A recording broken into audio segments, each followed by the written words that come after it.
ലാലേട്ടനെ ഇങ്ങനെ എംപറിനെ കാട്ടി അടിപൊളിയായിട്ട് കാണുന്നത് ഈ ഒരു മൂവിയിലാണ്. അടിപൊളി വില്ലനായിരുന്നു, മാസ് ഹെവി വില്ലൻ. മോഹൻലാലിൻ്റെ ഒരു കംബാക്ക് പോലെ നല്ല ഒരു പുലിമുരുകൻ സ്റ്റൈലിലൊക്കെ ഫൈറ്റൊക്കെ നല്ലതായിരുന്നു. ജനങ്ങൾ ആഗ്രഹിച്ച മോഹൻലാലിനെ കാണാൻ ഈ സിനിമയിൽ കഴിയും. നല്ല പടം, പൈസ ഒട്ടും നഷ്ടമാകില്ല. ലാലേട്ടൻ നല്ല നടിപ്പാണ്, പഴയ ലാലേട്ടനായി.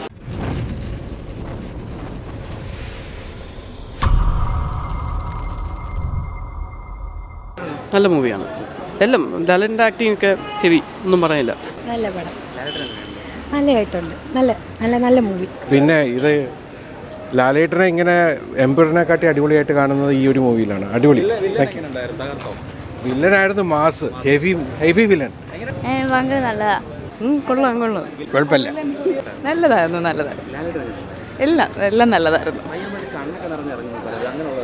ലാസ്റ്റ് കുറച്ച് സീൻസ് സെൻഡ് ചെയ്യാണ്. നല്ല മൂവിയായിരുന്നു. മോഹൻലാലിൻ്റെ ഒരു കംബാക്ക് പോലെ നല്ല ഒരു പുലിമുരുകൻ സ്റ്റൈലിലൊക്കെ ഫൈറ്റൊക്കെ നല്ലതായിരുന്നു. അതെ. നല്ല പടം.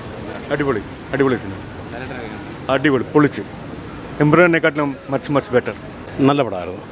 മോഹൻലാലിൻ്റെ വലിയൊരു തിരിച്ചുവരവാണ്. മോഹൻലാലിനെ പോലൊരു കലാപ്രതിഭ വീണ്ടും മാറ്റുരച്ചൊരു സിനിമയാണ്. ജനങ്ങൾ ആഗ്രഹിച്ച മോഹൻലാലിനെ കാണാൻ ഈ സിനിമയിൽ കഴിയും. നല്ല പടം, പൈസ ഒട്ടും നഷ്ടമാകില്ല. മറ്റുള്ള പടങ്ങൾ പോലെ അല്ല. സൂപ്പർ. അടിപൊളിയാണ്. ലാലേട്ടൻ നൈസാണ്, അടിപൊളി, സൂപ്പർ മൂവി. സൂപ്പർ കൊള്ളാം, നല്ല പടമാണ്.